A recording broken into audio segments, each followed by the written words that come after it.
ఏ తల్లిదండ్రులైతే దేవుని యొక్క నిబంధనలు నేర్పిస్తారో ఆ పిల్లలు భాగ్యవంతులు అవుతారు. ఆమేన్, హల్లెలూయా.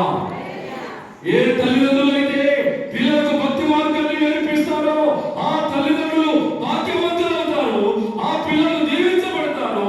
లక్ష్మీపురం గ్రామంలో అలా దీవించబడి దేవుని ఆశీర్వాదాలు పొందిన పిల్లలు ఎంతమందో. కొంతమంది టీచర్లు అయ్యారు, కొంతమంది ఆఫీసర్లు అయ్యారు, కొంతమంది పోలీసులు అయ్యారు, కొంతమంది ఎస్ఐలు అయ్యారు, కొంతమంది ఇక రకరకాలైనటువంటి హోదాలో ఉన్నతమైన ఆశీర్వాదాలు పొందారు. దానికి కారణం ఏంటో తెలుసా? వారి తల్లిదండ్రులు వారికి చూపిన దైవ మార్గమే వారి ఆశీర్వాదానికి కారణం.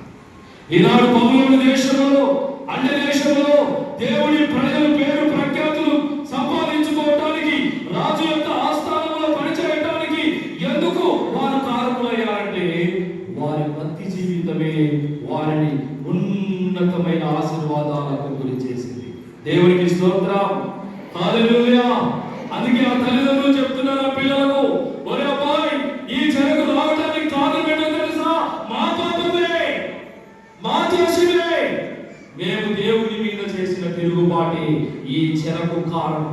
కాబట్టి మీరు అలా ఉండటానికి వీల్లేదు. మీకు పుట్టినప్పటి నుంచే మీరు దేవుని భయం కలిగి బ్రతకాలి. మన దేవుడు సర్వసృష్టికర్త అయిన దేవుడు, సైన్యములకు అధిపతి అయిన దేవుడు, నిరీక్షణకు ఆధారము లేనప్పుడు ఆధారము చూపి నడిపించే దేవుడు ఖచ్చితంగా మిమ్మల్ని చెర నుండి విడిపిస్తాడు అని. అందుకే గత చరిత్రను తల్లిదండ్రులు పిల్లలకు బోధిస్తున్నారు. అందుకే ఫాదర్స్ డే సందర్భంగా నేను చెబుతున్న మాట ఏంటంటే, తల్లిదండ్రులైన వారందరూ కూడా పిల్లలకు భక్తి మార్గాన్ని నేర్పించడం మొదలు